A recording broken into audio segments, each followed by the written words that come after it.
Hello so welcome to the second tutorial. ये क्या बात करता है यार। ओके दोबारा शुरू करते हैं। ओके। आज इस वीडियो में मैं आपको बताने वाला हूँ रीड कमांड के बारे में, जो कि बैश स्क्रिप्टिंग में बहुत ही ज़्यादा यूज़ होता है। इन केस आपको नहीं पता है कि ये बैश स्क्रिप्टिंग की सेकंड वीडियो है तो जाके मेरी प्लेलिस्ट ज़रूर चेक करना। मेरे यूट्यूब चैनल पे पड़ी हुई है, और अगर वहाँ जा रहे हो तो उसको बुकमार्क भी कर लेना, क्योंकि अगर बुकमार्क नहीं करोगे तो कहीं निकल न जाए। और इस वीडियो में मैं जितनी भी फाइल्स बनाऊंगा वो सभी की सभी मैं गिटहब पर डाल दूंगा। वीडियो के एंड में मैं बता दूंगा कि किस तरह से हम लोगों को उसको फाइल को एक्सेस करना है और कौन सी फाइल कहाँ पर मिलेगी, तो वीडियो को एंड तक ज़रूर देखना। तो बिना किसी देरी के चलिए शुरू करते हैं।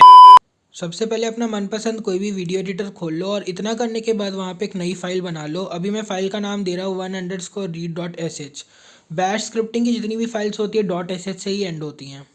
जैसे ही फाइल ओपन होगी उसके बाद आपको अंदर जल्दी से लिख देना है /bin/bash। जल्दी से नहीं भी लिखोगे तो भी चलेगा वैसे तो। हाँ, तो लिख लोगे, उसके बाद फिर एक बार चेक कर लेना है कि ये मेरी जो फाइल है वो रन हो रही है या नहीं। तो फिर उसके लिए मैं कोई भी चीज़ कमांड मतलब लिख देता हूँ कि एको दिस इज़ अ स्क्रिप्ट। उसके बाद सेव कर रहा हूँ। रन करने के पहले ये चीज़ ध्यान रख लेना कि उसको परमिशन देनी है chmod+x से फाइल का नाम डाल के।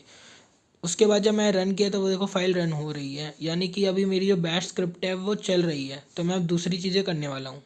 जैसा कि मैंने बोला था कि इस वीडियो में मैं आपको बताने वाला हूँ रीड कमांड के बारे में, तो अभी एको वाली पूरी चीज़ हटा देते हैं और रीड लिख देता हूँ मैं। रीड लिखने के बाद मैंने रीड नेम लिखा है, और इधर नेम जो है वो वेरिएबल है। हम मालूम है तेरे बाप को मत सिखा।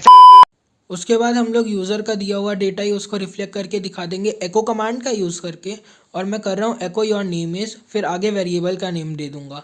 वेरिएबल का नेम देने के पहले उसके आगे डॉलर लगाना ज़रूरी होता है, ये याद रखना। इतना करने के बाद फिर अब जब हम इसको रन कर रहे हैं तो मैंने अपना नाम डाला अनुकूल, और फिर वो बोल रहा है योर नेम इज़ अनुकूल।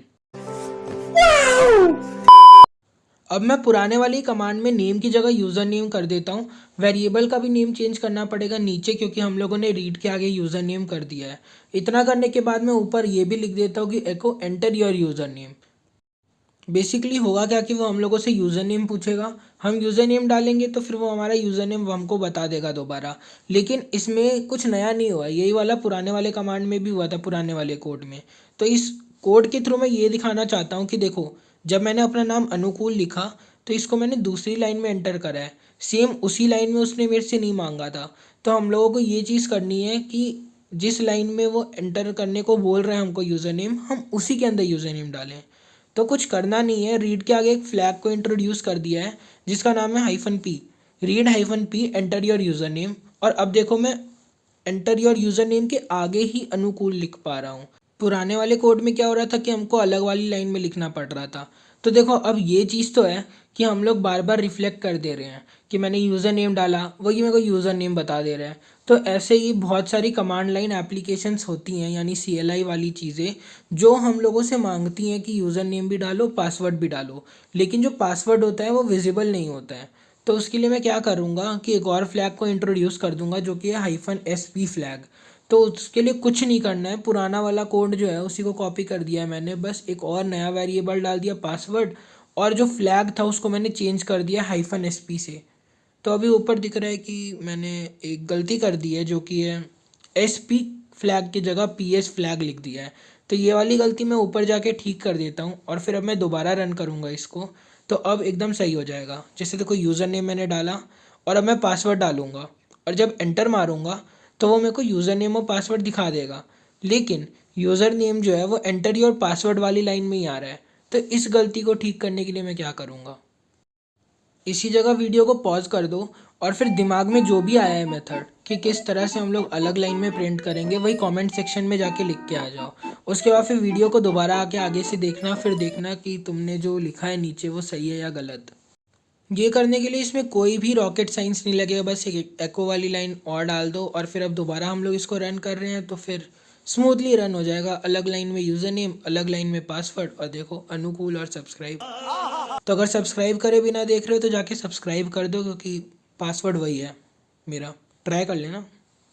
अब ये जितना भी कोड पड़ा हुआ है इसको मैं पूरा की पूरा कमेंट आउट कर देता हूँ, क्योंकि अब इसकी हमको ज़रूरत नहीं है। और अगर आपको ज़रूरत लगती है तो इसको जाके गिटहब की प्रोफाइल से आप मेरी उठा सकते हैं। कोड की लिंक मैंने डिस्क्रिप्शन में दे रखी है। अब एक यूज़र नेम लेके या एक नेम को इनपुट लेके आप संतुष्ट नहीं है तो आप मल्टीपल नेम्स भी इनपुट में ले सकते हैं। क्या करना रहेगा, बस रीड लिखो और जितनी भी चीज़ें इनपुट लेनी है वो लिख दो। तो नेम 1, नेम 2 या नेम 3 जो भी लिखना है लिखो। और फिर अब मैं ये क्या कर रहा हूँ कि मैं रीड कर रहा हूँ और फिर दोबारा एको कर दे रहा हूँ। तो इतना करके पहले देखते क्या जो मैंने सिंटैक्स बताया है कि वो वर्क करता है कि नहीं। तो मैंने कर दिया अपनी बैश स्क्रिप्ट को रन और अब मैं दो नेम दे रहा हूँ, अनुकूल और दूसरा नेम तो खुद पढ़ सकते हो। और इसने एको करके दिखा दिया कि अनुकूल और ये। तो यानी कि जो मैंने सिंटेक्स बताया था वो सिंटेक्स तो एकदम सही है, लेकिन अब हमको नई चीज़ें करनी है। क्योंकि मुझे क्या पता कि कितने वेरिएबल्स बंदा देने वाला है, तो मैं एरे ऑफ वेरिएबल्स को इनपुट लूँगा। अगर नहीं पता है एरे क्या होता है, गूगल कर लो। तो अगर आपको एरे ऑफ वेरिएबल्स को इनपुट लेना है तो -a फ्लैग का यूज़ करा जाता है। और अगर किसी भी वैल्यू को प्रिंट करना है एरे के अंदर से तो फिर उसका इंडेक्स आगे डालना पड़ता है, और इंडेक्स जो होता है वो 0 से स्टार्ट होता है बैश स्क्रिप्टिंग में। तो अगर मैंने 1 कर दिया था अभी, तो फिर सेकेंड वाला वर्ड जो था वो यू वो प्रिंट हो गया।